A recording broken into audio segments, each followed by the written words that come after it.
Assalamualaikum warahmatullahi wabarakatuh. Innal hamdalillah nahmaduhu wa nasta'inuhu wa nastahdihi wa nastaghfiruh wa natubu ilayhi wa natawakkalu alayhi wa na'udzu billahi min shururi anfusina wa sayyiati a'malina. Man yahdihillahu fahuwal muhtadi wa man yudlil falan tajida lahu waliyyan murshida. Ashhadu an la ilaha illallah wahdahu la syarika lah wa anna sayyidana Muhammadan 'abduhu wa rasuluhu wa safiyyuhu min khalqihi wa habibuh. بلغ الرسالة وأدى الأمانة ونصح الأمة وكشف الغمة وجاهد في الله حق جهاده حتى أتوه اليقين. اللهم صل على سيدنا محمد وعلى آله وصحبه وبارك وسلم. أما بعد. Muslimin muslimat, sahabat pendengar IKIM yang dirahmati Allah, marilah sama-sama kita rafakkan kesyukuran kehadirat Allah di atas segala nikmat yang Allah Ta'ala kurniakan kepada kita, terutamanya nikmat iman dan Islam. Dan marilah sama-sama kita bersyukur dengan mentaati segala perintah Allah, melaksanakan segala suruhannya dan menjauhi segala larangannya. Mudah-mudahan Allah Subhanahu wa Ta'ala sentiasa memberikan taufik dan hidayah kepada kita, menerima segala amal ibadah kita, mengampunkan segala dosa, kesalahan dan kesilapan kita, dan mudah-mudahan Allah golongkan kita dalam kalangan hamba-hambanya yang bersyukur. Muslimin muslimat yang dirahmati Allah, kita berada pada ayat yang ke-122 daripada surah Al-An'am. Allah berfirman, أعوذ بالله من الشيطان الرجيم أومن كان ميتا فأحييناه وجعلنا له نورا يمشي به في الناس كمن مثله في الظلمات ليس بخارج منها كذلك زين للكافرين ما كانوا يعملون. Yang bermaksud, dan adakah orang yang mati hatinya dengan kufur, kemudian kami hidupkan dia semula dengan hidayah petunjuk, dan kami jadikan baginya cahaya iman yang menerangi, sehingga dapatlah ia membezakan antara yang benar dan yang salah, dan dapatlah ia berjalan dengan suluhan cahaya itu dalam masyarakat manusia. Adakah orang yang demikian keadaannya sama seperti yang tinggal tetap di dalam gelap gelita kekufuran yang tidak dapat keluar sama sekali daripadanya? Demikianlah sebagaimana iman itu diperlihatkan keelokkannya kepada orang-orang yang beriman, diperlihatkan pula pada pandangan orang-orang kafir itu akan keelokkan apa yang mereka telah lakukan daripada perbuatan kufur dan segala jenis maksiat. Muslimin muslimat yang dirahmati Allah Subhanahu wa Ta'ala, Allah melakukan suatu perumpamaan di dalam ayat ini, iaitu perumpamaan bagi menerangkan keadaan ataupun perbezaan keadaan di antara orang mukmin dan orang yang kafir. Allah berfirman, awaman kana maitan fa ahyaynah, dan ia berkaitan ataupun berhubungan dengan ayat sebelum ini, iaitu ia bermaksud, adakah kamu wahai orang-orang yang beriman sama seperti orang-orang yang musyrikin itu, yang telah atau yang selalu mempersoalkan atau mempertikaikan kamu dan amalan ibadah kamu tanpa ilmu? Dan adakah logik atau adakah masuk akal bahawa orang yang dahulunya mati, lalu kami kurniakan kehidupan kepadanya dan kami jadikan baginya ada cahaya yang besar yang dengannya ia boleh berjalan dan boleh berjalan di antara manusia dengan aman? Adakah keadaan orang seumpama ini sama seperti mereka yang berada dalam keadaan kegelapan yang tidak ada jalan keluar daripadanya? Muslimin muslimat yang dirahmati Allah Subhanahu wa Ta'ala, ayat ini jelas terdapat padanya suatu perumpamaan, suatu tamsilan yang sangat hebat daripada Allah Subhanahu wa Ta'ala bagi menggambarkan betapa besarnya perbezaan di antara orang yang beriman dengan orang yang kafir, untuk mendatangkan rasa tidak suka kepada orang Islam atau kepada orang beriman, agar mereka tidak suka dan menjauhi sikap tunduk dan patuh kepada orang-orang musyrikin, setelah Allah melarang mereka daripada tunduk kepada golongan musyrikin itu, seperti dalam ayat yang lepas yang berbunyi, wa in ata'tumuhum innakum la musyrikun. Maka perumpamaan orang-orang yang beriman yang diberikan petunjuk oleh Allah Subhanahu wa Ta'ala kepada sesuatu yang hak, umpama orang yang dahulunya mati lalu Allah hidupkan ia dan Allah kurniakan baginya cahaya yang menerangi kehidupannya, yang memenuhi segala keperluannya, yang dengannya ia beroleh petunjuk kepada jalan Allah Subhanahu wa taala. Sementara itu Allah umpamakan orang-orang kafir pula, orang yang sesat daripada jalan Allah Subhanahu wa taala, seumpama orang yang terus-menerus terperangkap dalam kegelapan yang tidak ada jalan keluar daripadanya, dan ia sentiasa dalam keadaan kehairanan di dalam kegelapan itu dan kebingungan, tidak beroleh petunjuk.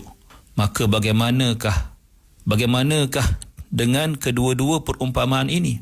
Adakah sama situasi bagi kedua-duanya? Pasti ia merupakan suatu perbezaan yang sangat jelas apabila kita memahami perumpamaan yang dibawakan Allah Subhanahu wa taala ini.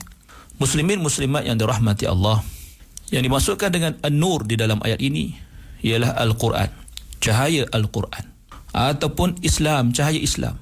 Dan dimaksudkan dengan al-zulumat, kegelapan, bukan satu tapi banyak kegelapan, iaitu kegelapan kufur, juga kegelapan kejahilan, dan juga kegelapan hati yang tidak dapat melihat kebenaran. Terdapat ayat yang lain yang membawa maksud yang hampir sama. Di antaranya Allah berfirman, A'udzu billahi minasyaitonir rajim. وَمَا يَسْتَوِي الْأَعْمَى وَالْبَصِيرُ وَلَا الظُّلُمَاتُ وَلَا النُّورُ وَلَا الظِّلُّ وَلَا الْحَرُورُ وَمَا يَسْتَوِي الْأَحْيَاءُ وَلَا الْأَمْوَاتُ.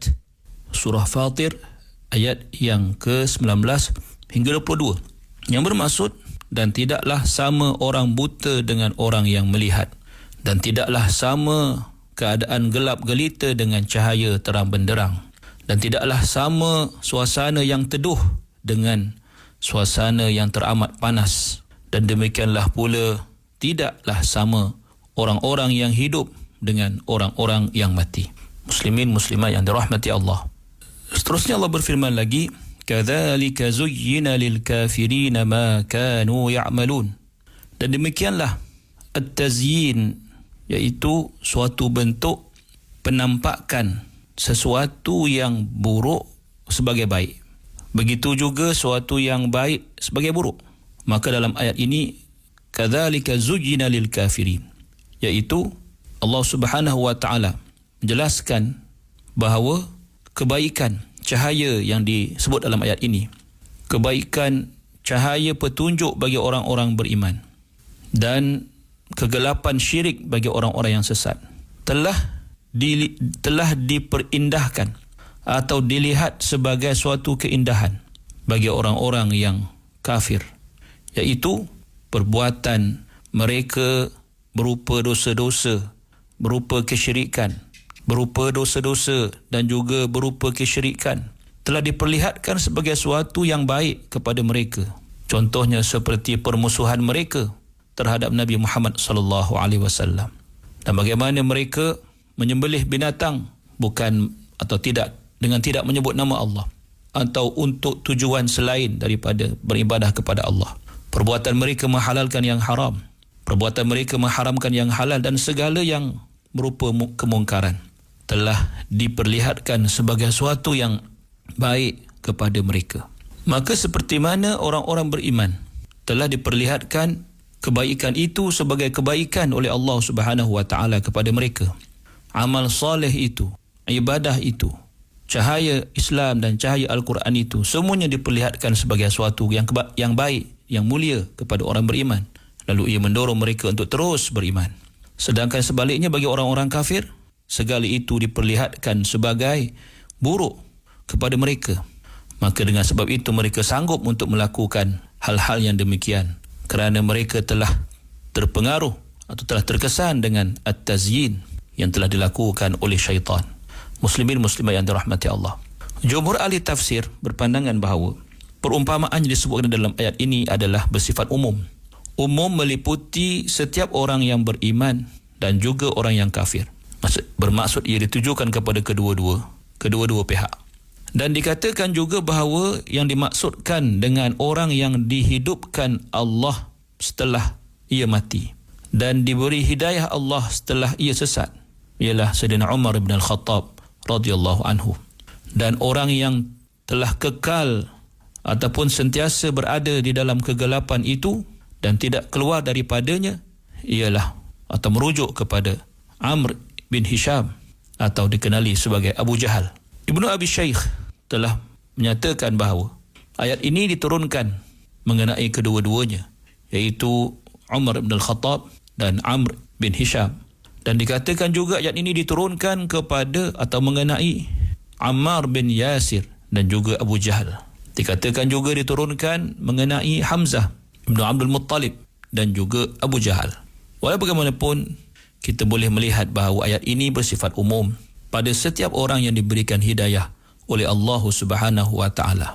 Diberi petunjuk ke arah keimanan setelah ia dahulunya kafir, setelah ia dahulunya melakukan sesuatu yang dilarang Allah, lalu Allah berikan hidayah kepadanya, maka ia umpama orang yang dahulu mati, kini telah dihidupkan semula oleh Allah dengan iman dan juga Islam.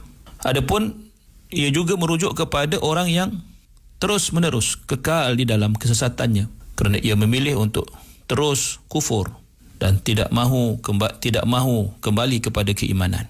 Terus sesat, tidak mahu berubah arah kepada hidayah petunjuk. Maka dalam hal ini, mereka yang disebut di dalam ataupun nama-nama disebut di dalam ayat ini atau dalam tafsir ini adalah terlebih utama untuk difahami. Dan ia juga merujuk kepada sesiapa sahaja yang mengalami ataupun yang berada atau yang boleh disamakan dalam situasi yang disebutkan tadi. Muslimin muslimat yang dirahmati Allah. Jelas kepada kita betapa berharganya, betapa bernilainya hidayah Allah Subhanahu wa taala yang menjadi asbab kehidupan sebenar kita. Asbab hidup kita dalam erti kata kehidupan yang sebenar. Kehidupan mentauhidkan Allah, kehidupan mentaati perintah dan ajaran Rasulullah sallallahu alaihi wasallam. Kehidupan yang sentiasa dilimpahkan cahaya oleh Allah melalui Al-Quran dan Sunnah, yang dengannya kita akan terus menjalani kehidupan di dunia yang sementara ini dalam keadaan Allah meridai setiap tingkah laku, setiap perbuatan, setiap tindakan yang kita lakukan. Mudah-mudahan Allah kekalkan nikmat iman dan Islam pada saya dan tuan-tuan muslimin muslimat yang dirahmati Allah. Aqulu qawli hadha wa astaghfirullahal azim li wa lakum. Wassalamu alaikum warahmatullahi wabarakatuh.